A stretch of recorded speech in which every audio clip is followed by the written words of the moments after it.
February ends in a couple of Your days. show will go live in 5 Crazy seconds. stuff. 4, 3, 3, 2, 2, 1. 1. Here we go, folks. Here we are. Welcome. Good morning. It's Wednesday. Thanks so much for joining me on this edition of Down to Earth. It's Wednesday, February 26th, 2020. And I'm saying that because when I woke up this morning, I literally had to remind myself that we are, in fact, in 2020. If you think about it, 2010 was just, and for those of us, 2010 seemed like love and light and health, yes, right? And we're looking great, and you are looking great, and thank God we're still here. So if you woke up this morning, I am grateful. I believe that you are grateful to indeed be alive. Anything could have happened overnight. You could diagnose this. And even if you are someone who was a loved one in a hospital room, I pray healing and health into you and love, that all the love in the universe will overtake you and overshadow you on your journey as you go through this that you're going through today, right? Wednesday, and it's Ash Wednesday. It's also Wear Pink Wednesday, right? But it's also Ash Wednesday. It's the beginning of Lent. And I don't know about you, but traditionally, most of us for the next 40 days until Good Friday tend to put away something that is meaningful. Whatever it is that might mean something to you, we tend to forego it. It's a sort of fast. Yeah, some people fast from social media, don't fast from Down to Earth. Some of us fast from Netflix. Maybe I need to do that for 40 days and watch Netflix come out with some blockbusters that I want to watch, right? Temptation. Some of us fast from eating meat. I haven't been at that point where I don't eat meat. Yeah. So I eat plant-based foods mostly. Barely eat chicken. I can't even tolerate chicken. I can eat eggs, but have a hard time digesting chicken. Right? So it's getting to it's Lent. It's the official beginning of Lent. So whatever it is that you're fall under this umbrella. The coronavirus is spreading throughout the world. Certainly has run rampant through Asia. It's now in Italy, it's in Spain, it's in Croatia, where I read yesterday. And it's unbelievable. People are all over the world are freaking out because the virus is just going from person to person. And it was interesting that yesterday the head of the Iranian health department, who is in charge, the gentleman who is in charge of containing the virus and leading Iran's efforts to eliminate the virus, guess what? He posted on Twitter that he contracted the virus. Right? And that he had to quarantine himself at home. Can you believe it? And so Iraq is asking its government to close the border with Iran to prevent the virus from becoming an issue in their country. It's called a pandemic because it's a global thing now. So a pandemic is usually any situation that becomes global. The last time we had one was the bird flu, I think in 2009 or something like that.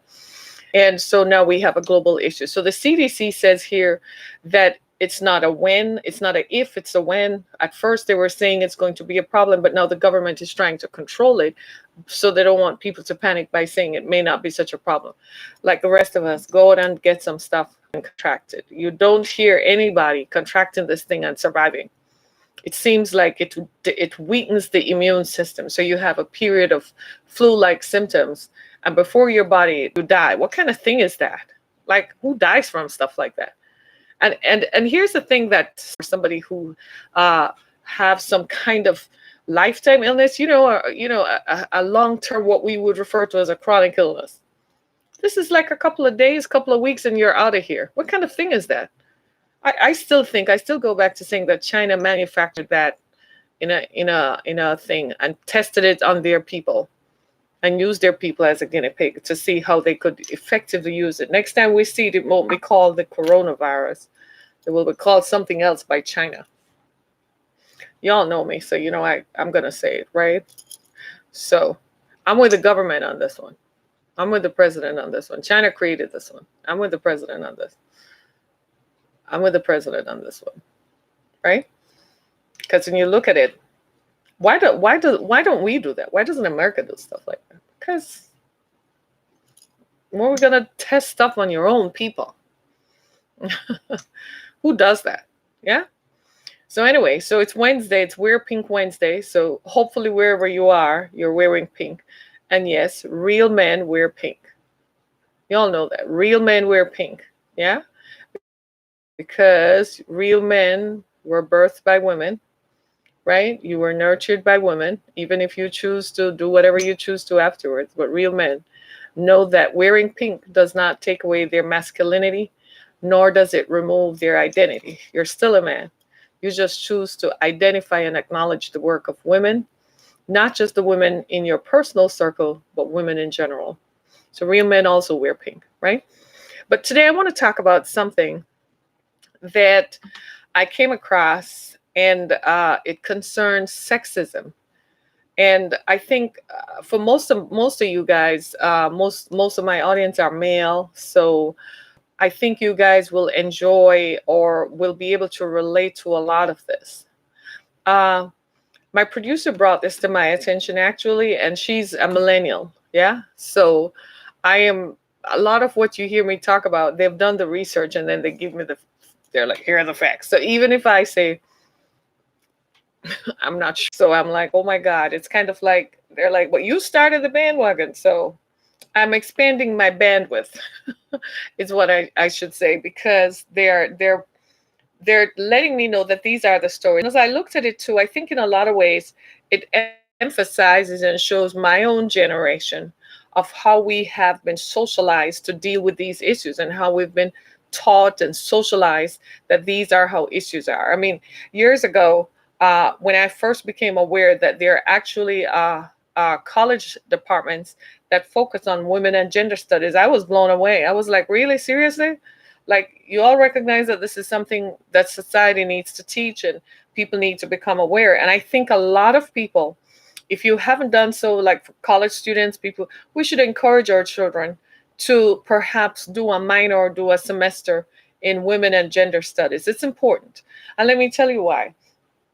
Years ago, the biases and the prejudices that exist against women are unbelievable. Years ago, I was working with a group of folks in Oakland County, Michigan, to create a program that would focus on violence in families and how violence impacts individuals, and the causes and the effects, and what happens to folks after they have been exposed to violence. And a group of citizens came together, and they got a grant, and they were running with this program. And the grant was for a specific period of time. I was invited to join the group as a member of the clergy and as someone who was outside the spectrum because of my ethnicity and my race. Typically, that group were primarily focused on what happens in white families. But I was invited by a member of that group because I represent another part of the society that often gets overlooked and looked and ignored. And so my contribution from the organizer's perspective was valuable, but to other folks there, they still had their inherent biases and prejudices that were locked in and based on color.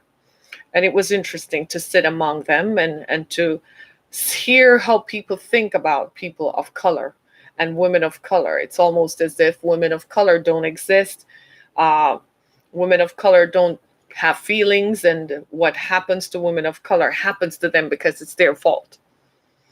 And so while I sat there and listened to them, it was interesting. And one of the organizers eventually asked me to sign a copy of my book, Through the Fire, because her daughter was a professor of women and gender studies at a small college in New Hampshire. Now, check this out.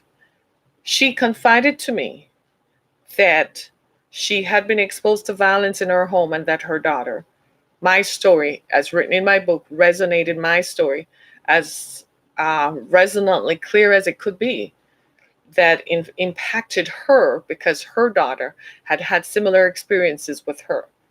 She would not acknowledge it publicly. She would not have stated publicly or publicly endorsed me or validated that because I was a woman of color. These are some of the inherent. It was curious to me because here she comes in moving in on my humanity and compassion, confidentiality by not announcing to the whole group that, hey, here she's a survivor of violence in her home, but that I would retain that confidentiality.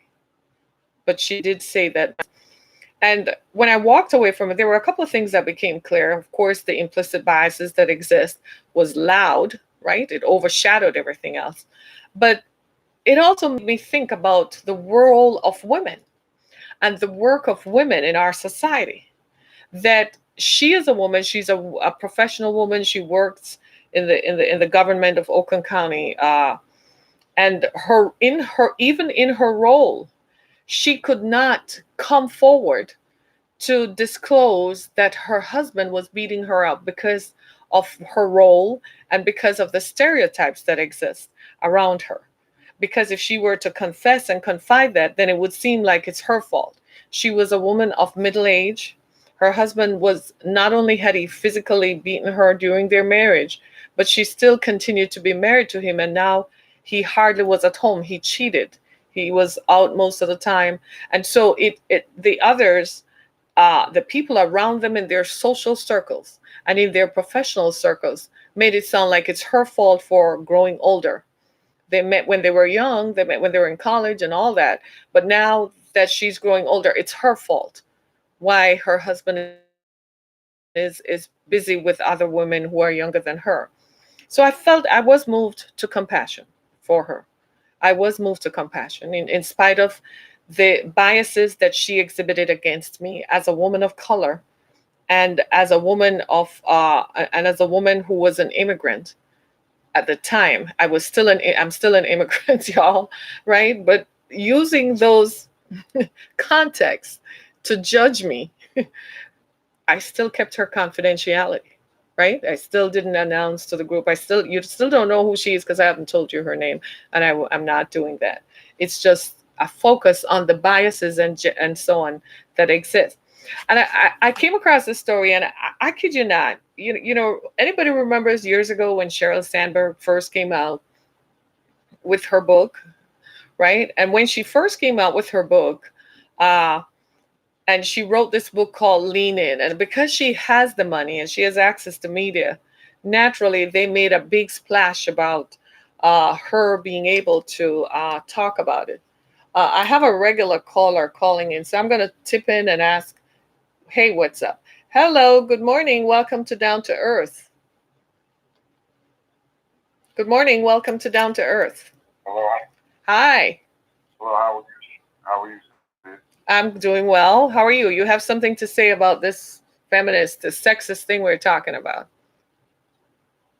Well, I'm not sure in the direction you guys were going with it. But I will say that it is the responsibility and duty of any and all communal problems to be fixed by the community. So I do feel like this is a community thing. But just as the same, I do understand that when it comes down to sexism, when it comes down to the sensual nature, when it comes down to who controls the norms, that I know women with that, that's more of a, with beauty, that is a thing that is owned all by women, majority, the majority of the time. So I do feel like it is, because they got the Lizzo thing coming out now. I think she won an award, an NAACP award. And, somebody was stating, that she won over all of the classier, books that had been nominated. And what you see now is this, with Lizzo, she was known for her music, but nothing in her music allowed her to be known outside of what she did at the Lakers game. And that's when she, lift up, she turned around and she had on the G-string. Okay. And, she did that thing, shaking her bottom. So I do know that it is up to our women, and they have a responsibility and a duty to control these things, just as well as us as men. And I think it's a thing where us as men, we should control ourselves, control our needs to approach women Mm-hmm. and assist in supporting some of these Right. degenerative habits Uh-huh. and ideas and concepts. Right. But at the same time, it is, up to those women Uh-huh. to stay strong on their post and maintain the true identity and the true integrity of what womanhood is all about, what motherhood is all about. And it is the one that points to controlling your sex. Right. What they used to say, I'm a lady in the street, in the freak in the sheets. When you're out in society, what society is seeing you as a classy, respectable, commendable young lady, but behind closed doors, you can do what you want to do. But but today it's kind of flip side, while women are exposing everything, and I think even in the slut pride movement in which Amber Rose she was heading, it was a one in the face of our young girls, black women going missing at high proportional rates. You understand? At high rates. In the face of that, you have this woman that is coming out, encouraging our young sisters, encouraging our young women who don't have any protection around them. Hey, go out there and wear what you want. It's okay to be naked. It's okay. And this is very false. This is very untrue. This is something that we shouldn't buy into and support as our men and nor our women. So that's what I had to weigh in on. All right. Well, thank you for your contribution. Call us in again. Thanks so much. Yes, ma'am. Well, as the caller put it, that's his perspective. He thinks that women should be held responsible for our image and how we are viewed by the society, that we have some control over it. But in the context of what we're talking about, in the context of sexism, and I think in a lot of ways, the artist whom he described, Lizzo, might be, for her to, she had a song for years that was out there, and it took years for it to get to number one, but she decided and expose her body parts at a Lakers game in order to gain traction and gain attention. And so I think, in as much as I disagree with that, I do disagree with it. I would not advocate that for any woman to do that. But I think that she's a victim of sexism. She's a victim because she felt that that was the only way that she could gain attention. And in a lot of ways, it speaks to the objectification of women in our society, that in order for a woman to gain attention and to go viral, as they say, as the kids say, or to gain some kind of traction based on what you do, you have to do something outside the scope of what is normal. I kid you not. For most of us, I've been doing this for years. Many of you have never heard of me, but I have been preaching and speaking on women's issues for more than 10 years here in Southeast Michigan. I have developed a following around the country simply because of it. I've gone to other parts of the country to speak about it.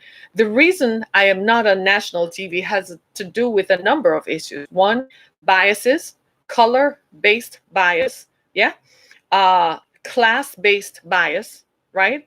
And the prejudice against my womanhood. Now, if I were to suddenly decide that I've been doing this for so long and I want my books to suddenly sell exponentially, then I recognize from early that I could have done that if I wanted to. I could have released a sex tape.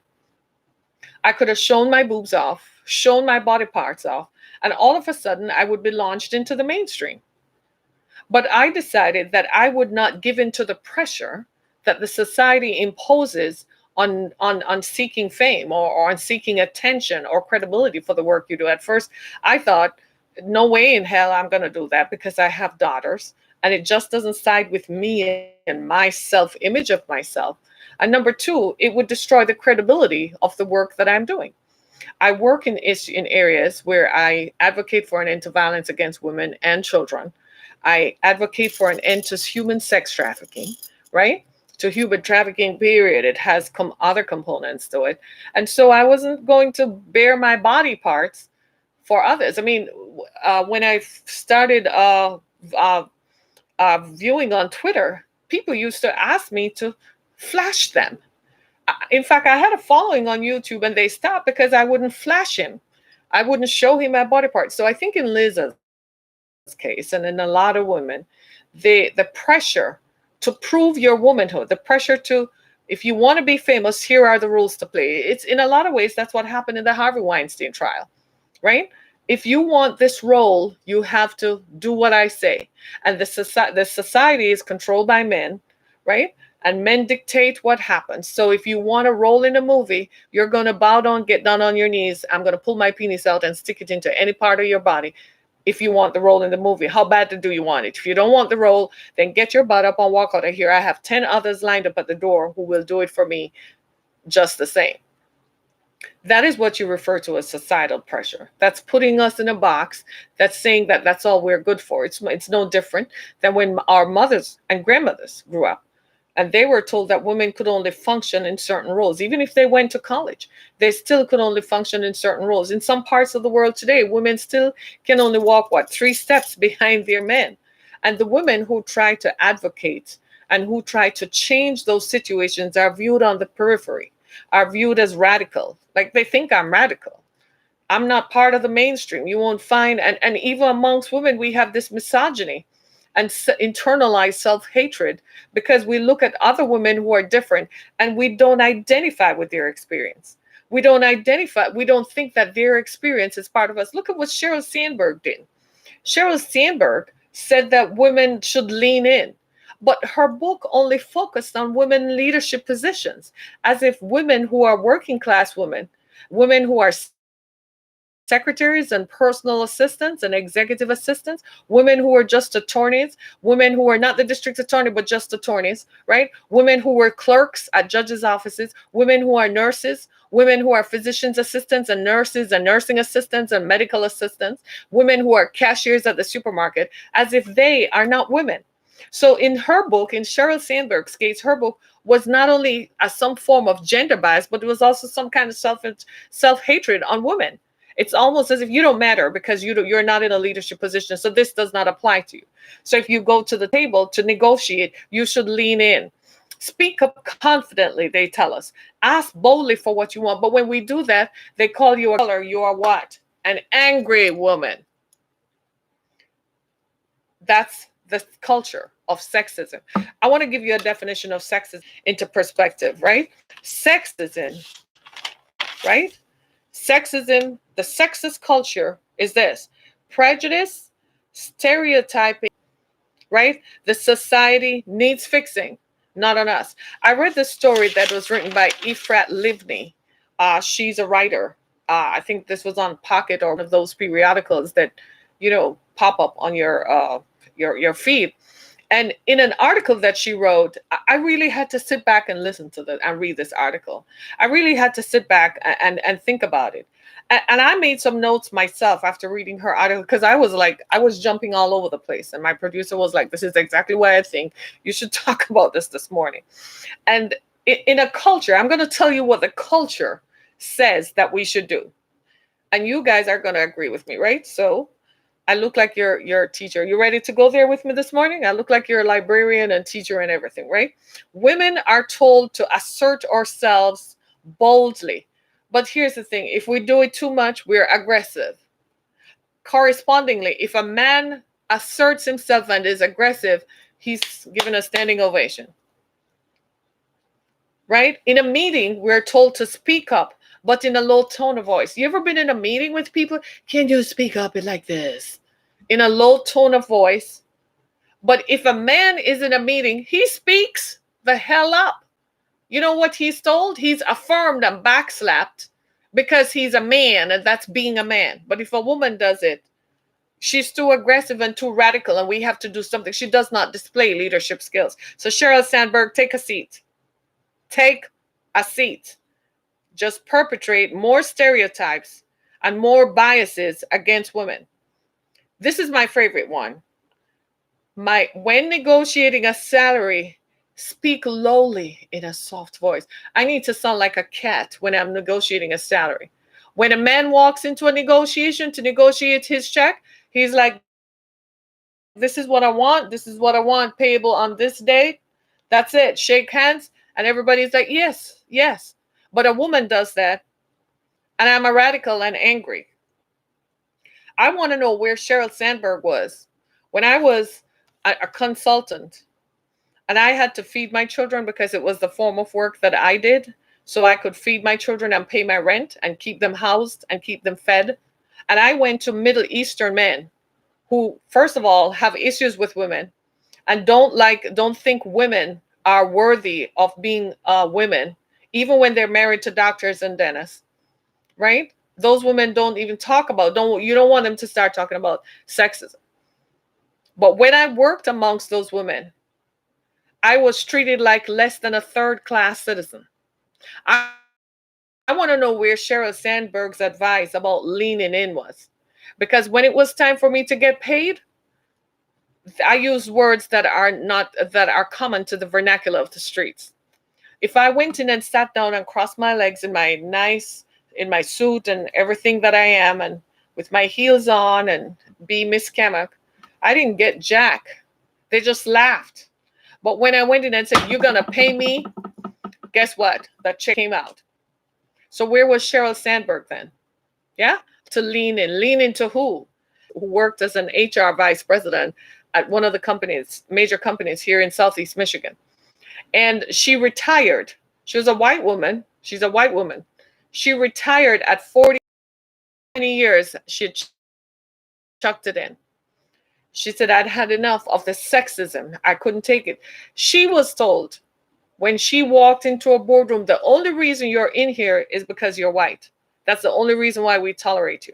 She could not speak up. If she had an idea, if she said it, then a man would take the idea and run with it and get the applause and the credit. And if she spoke up, she was seen as trouble. So she said when she got to 45, she couldn't take it anymore. She had had enough. Where was Sheryl Sandberg's advice to lean in? Yes, because she makes it sound as if she's part of the societal pressure and the culture of the society, the sexist culture. She's perpetuating it by saying the reason women are not successful is our own fault. As if following her advice to lean in is going to eliminate centuries of discrimination and centuries of sexism, centuries of anti-feminist behavior, centuries and centuries of discrimination against women on the basis of sex, on the basis of color, on the basis of class.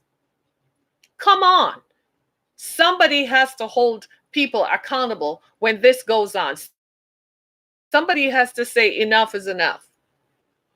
There I was sitting in a council of people who thought that because I, as a woman of culture, representing a marginalized group, Black, immigrant, right? Do I need to say any more? And female. I am like the trifecta of what the society hates. And there I was sitting there. I was a single mother raising 2 children, working my way through all the biases and all the societal borders and all the societal barriers. And there I was sitting amongst them. And yet they still perpetuated their own inherent biases as if I didn't exist, as if I were invisible. I was living. At first, I found it amusing that they dared to do it. And secondly, I found it amusing. And I was like, seriously, this is really how you think of people? I dismissed them as a group. I said, you're not even in the 20th century, much less the 21st century. This is 2013, y'all. Right? And people were still acting as if it is 1955. At one point, I had to ask them, I said, you even dress like it's 1959. I said, how cute. But I don't dress like that because that's not how it works. Do you see what I'm saying? So when you look at the societal stereotypes, when they tell you, listen to this one, be smart, but don't appear to know too much. Like, I know every woman is doing this. Be smart, but don't appear to know too much. I saw an article recently where they're actually paying people to be stupid now. Don't speak up, don't say anything, don't have an opinion, don't make a contribution. They're hiring the smartest people out of college. But when you get to the job, don't speak up, don't say anything. This is what they tell women, that we should be smart, but don't appear to know, listen to this, don't appear to know too much. And don't look like you know more than your contemporaries, or worse, your boss. This is what they tell women. And that's not sexist. Thank you, Sheryl Sandberg, for perpetuating that myth, right? Listen to this one. Show ambition, but don't overly show your self-worth. So don't have no confidence. You should have confidence enough to walk in the door, but don't, and you should have enough ambition to want to advance, but don't demonstrate it by going to apply for the position. And if they do, why you want the position and how you could change the position, because then you would offend anyone. Like, seriously? They actually used to tell me that, don't say anything, shut up, don't give anyone your opinion. And I was, why? Me, eternally curious, why? You see now, right? And listen to this one. Dress the part. You remember, y'all don't remember, but when I was growing up, women used to wear these huge shoulder pads in their jackets so they could look like a man. And women used to wear man suits. I think at one point women used to wear ties too, to look like a man.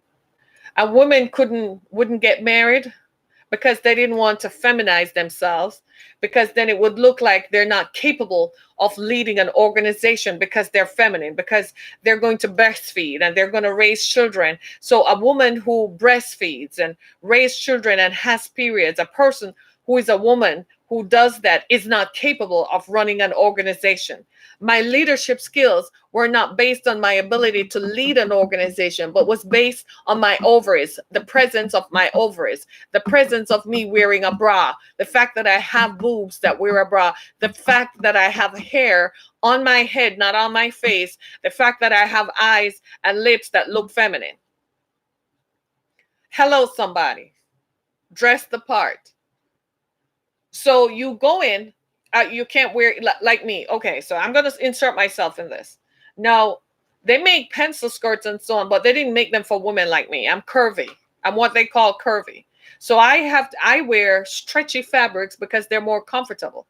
Some of the clothes that they make, I can't fit in because it bursts. And when I sit down, it's like riding up.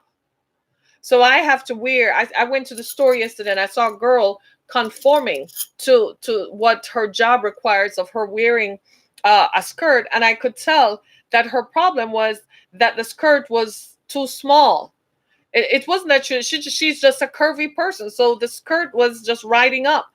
That's what they tell us. They tell us to dress the part. Well, what is the part? Dress like a man?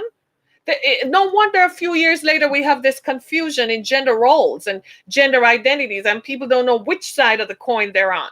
Because 1 minute we want women who look like the 1950s stereotype of just baking cookies, and that's all the roles she should play. And the next minute, well, maybe she should modernize a little bit, but not too much. Maybe she should look like a man. So we develop this androgynous idea of what women should look like. So we should dress the part, but not too much. Sexism. These are problems that are not created by us. These are not our problems. Listen to this. Work is just we have to be mindful. It's one of the hardest things for a woman today is when we're getting up. You see, you guys have it easy. You men have it so easy. All you have to do in the morning is get up, go shower, shave, put on some aftershave, and put your clothes on. Just put yourself in a pair of pants, put on a shirt, and if you choose to wear a jacket with a tie, and you're good. We don't have it like that. We have to sit down and think about, well, where am I going to be today? Okay, I'm going to work. Who is going to be there today? What color should I wear? If I wear this color, it speaks too much. As women, our bodies are politicized. What we wear becomes a political statement. You walk into work with your heels on, and who does she think she is today? I'm wearing heels because I like how it makes me feel and I like how it looks. Right? I'm sorry, y'all. According to Sheryl Sandberg, we should still lean in, even though as women, we have to be mindful of what we wear to work. Every time I'm going to discuss wanting a salary, I have to be mindful that I don't offend the people, but I still need to display some kind of smartness, but not be too smart. Duke University neuroscience professors did a study, and the study showed that when an overemphasis is placed on the messages of individual female empowerment, it diminishes people's sense of systemic obstacles that require societal redress. In other words, we're telling women to be empowered, but according to some people, women should lower, right? We should be more in control of everything in the environment. Like, I can control how people view me. No, I can't. You're going to view me as a woman of color based on my appearance because that's societal limitations and impositions. Yet some people are saying you have control over that. It's a form of internalized self-hatred. It's almost as if, okay, I can't beat them, I'm going to join them. You start siding with your oppressors because you tell yourself, this is too much for us to fight. I'm going to be honest with you. I have come to the conclusion that this sexist culture is too much for me as an individual to fight. It's too much for one individual to fight. It's too much for one individual over here and one over there to fight. It requires the society to change the way that women are viewed and treated. This is one of the reasons why I talk about the objectification of women. And that's why when Lizzo, the performer, came out and was displaying herself, I said, God, we just took like 20 steps backwards, because she's proving that in order to get famous, you're going to have to either do a sex tape or go show your body parts. It disproved the message. I am not desperate for fame. I like the money that comes with it, but I'm not desperate for it that I'm going to compromise how I look because I want to be seen on the pages of Vogue, or I want to be a trending subject on Google or Twitter. No, not at the expense of my credibility. And I certainly do not want to offend myself and offend my children. I often ask people, if what you're doing today, how will you feel about it 10 years from now? When you're going to engage in something, ask yourself, 10 years from now, how will I feel about it? Sometimes I wonder about people like Harvey Weinstein. I mean, he was going to a court with a walker, and I'm like, when you were standing over all those women and taking your penis out and pointing it at them and telling them to bow down to you so that they could get a role in a movie, you weren't thinking of walking with a walker then. So you want me to believe you're handicapped now? You weren't thinking of their handicap, that they were a woman, that they were women, and that they live in a sexist culture. And as far as you in your powerful position could see, they were beneath you, and you had the power over them to control their destinies. There's nothing more offensive to me. Nothing rancors me. Sometimes I blame myself. Honestly, I'm just being transparent. Sometimes perhaps I my own mouth because I said that you don't know how to, but I think I can't handle injustice when I see it. A few months ago, might have been in the fall, but the way in which he suggested the partnership was more suggestive of sexual harassment. He wanted to imply that he liked my body. You know, nothing contributor to the economy or the culture or of improving the lives of people. The only thing he saw me as was somebody whose pants he could take off. I kid you not. He used words like, this is how sexism works, that I'm in my destiny. I kid you not. He said, off, listen, that you can show me how to do that so I can be more effective. So I said, how much money are we talking about? And I said, oh, you think I do this for free? I said, no, I don't.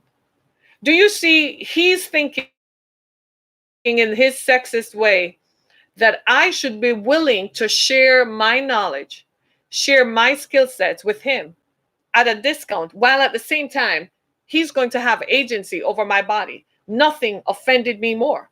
I actually prayed for that guy. I hope he finds hell right here on earth, because as I looked at him, I could see that this is not a personal thing directed at me, but that this is something that he has done to women over and over as part of the sexist culture. So his text messages went ignored, and eventually blocked is where he found himself. And this happens more often than you know. Women often look for, in places where we look for affirmation or a difference in behavior, we encounter so much of this in the workplace. We're emotionally worn out. Did you guys know that? When we encounter sexism in the workplace, because like I said, everything about a woman is political. Men can say what they want to say, eat what they want to eat, do what they want to do, and it is not a political fact in the workplace. It does not impact their ability to get paid or to keep a job. But a woman, if she doesn't come to work because her child is sick, well, she's a woman. What did you expect? She has children. She's discriminated against. And if she's a woman of color, she's 3 times more likely. Just like in Sheryl Sandberg's book, her book really was not written for every woman. Her book was written for women in leadership positions.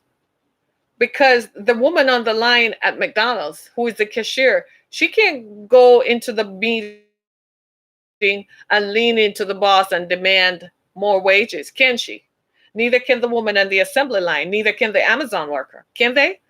They don't have access. They can't go into a meeting and make demands and lean in. Her book was specifically written for women in leadership positions. And even if you work in a firm of trial attorneys, if you're an associate attorney, you can't go in there and in the meeting and just demand stuff. You have to, everything about you is political. My daughter is trained as an attorney and went to work for a law firm here in Southeast Michigan. The sexism and racism that she encountered was unbelievable. She encountered ageism because she's a millennial. They don't know anything. But she was trained by 2 law colleges. How you don't know anything?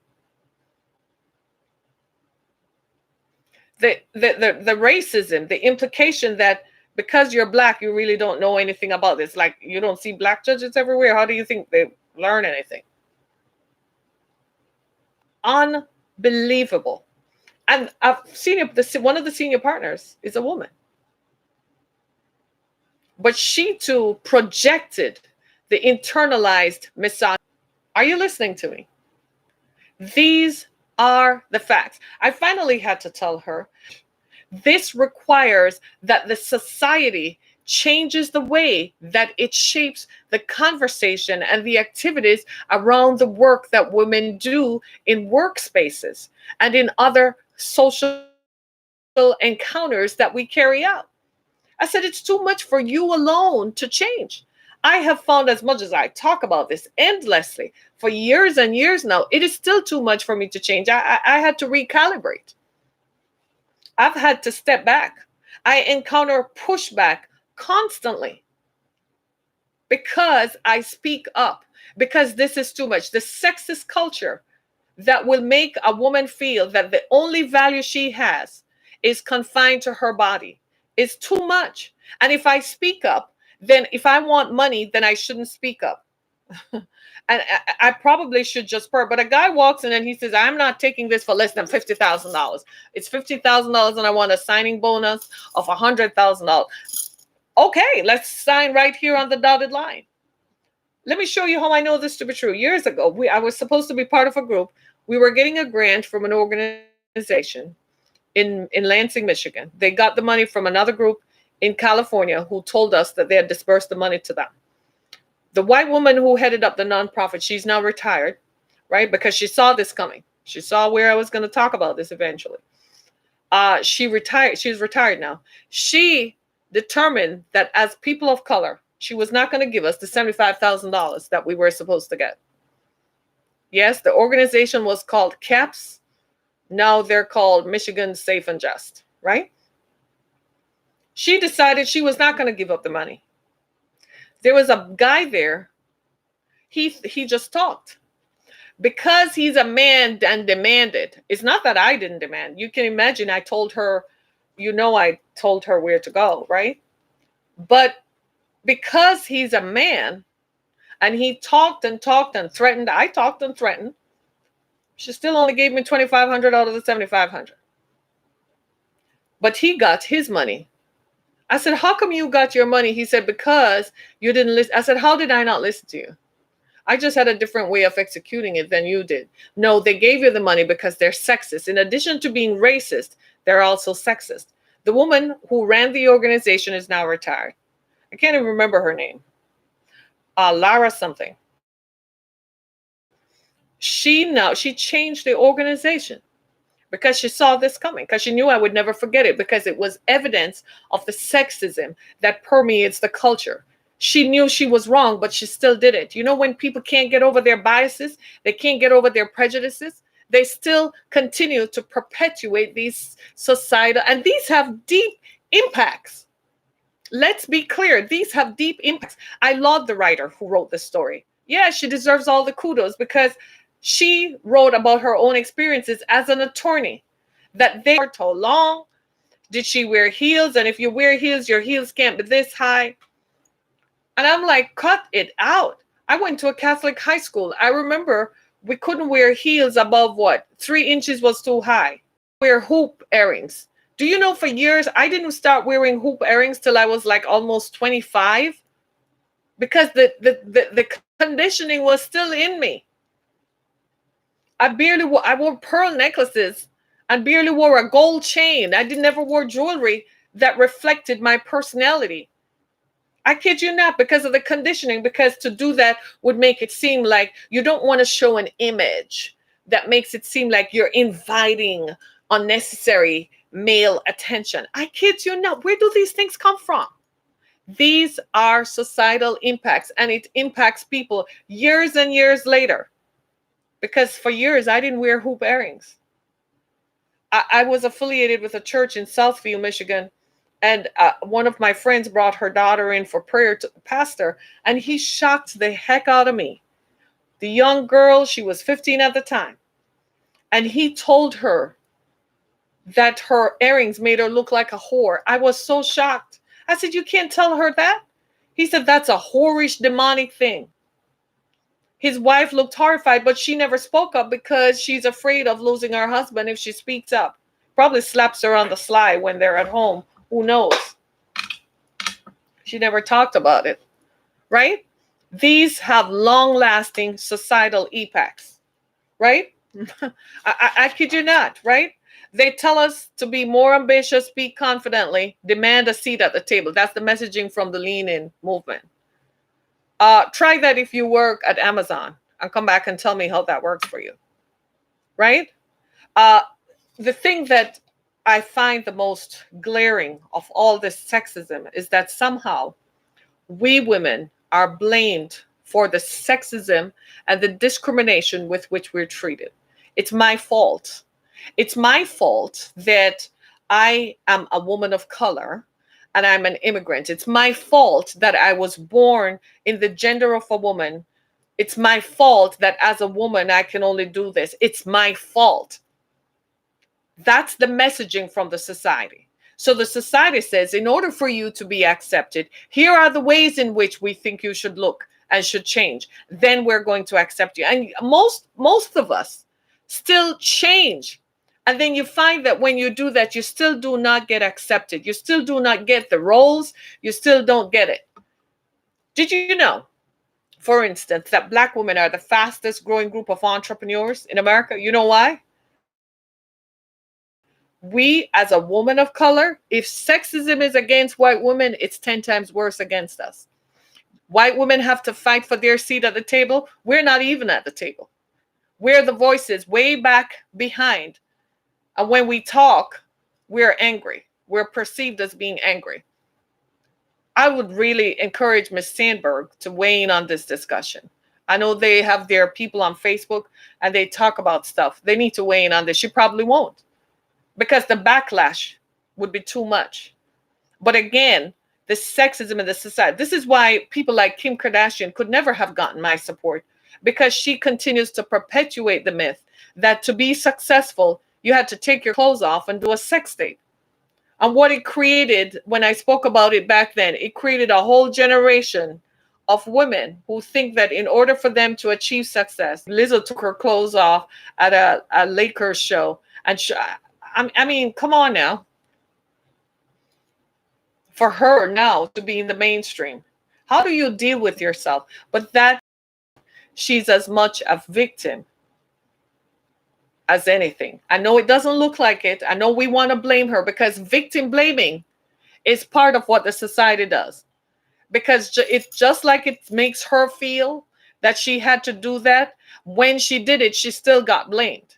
Well, it's the same victim blaming that is assigned to women. It's your problem. You caused it to happen, so you fix it. As if we're the ones who determined that we're the weaker sex, as if we had some agency in that choice. Maybe that's why some women today are choosing whether or not they're going to be female or not. It's in an effort to take back some control and power, because if you see me as a woman, you're going to view me as being weak and unempowered, and you're going to take advantage of me economically. You're going to take advantage of me intellectually. I could never say, I can't. The last time I sat in a space where I had an idea and a man took my idea and ran with it, I have not sat in those spaces since, because that's not about to fly. I'm going to shut you up and tell you. But unfortunately, that is the case for a lot of women. And a lot of women right now are dealing with that. A lot of women right now are in places where they have absolutely no control over the outcome of their situation. And they have to live with it. Sexism is not my fault. It's not a woman's fault. The society created it. The society ought to fix it. Don't blame women and expect us to be responsible for the outcome and to clean this up. Because all they're doing is trying to live within the sexism that is part of the culture. My name is Harriet Kimmick. This has been Down to Earth. Thank you so much for joining me. Please come back and join me again. Continue to listen to more of my podcasts on Spotify, Apple Podcasts, and Google Podcasts. You can find more information about me on the World Wide Web at www.harrietkimmick.com. You can also view my landing page on Google, and you can listen to my podcasts wherever podcasts are sold. I'm an author and a speaker. My books are available on Amazon.com as well as on BarnesandNoble.com, and wherever books are sold, they're translated in the languages of the world. Thank you so much, everybody. Great to have been here. Happy Wednesday. We're Pink Wednesday. Thanks so much, everybody. Be blessed. Thanks, everybody. Be blessed, everybody.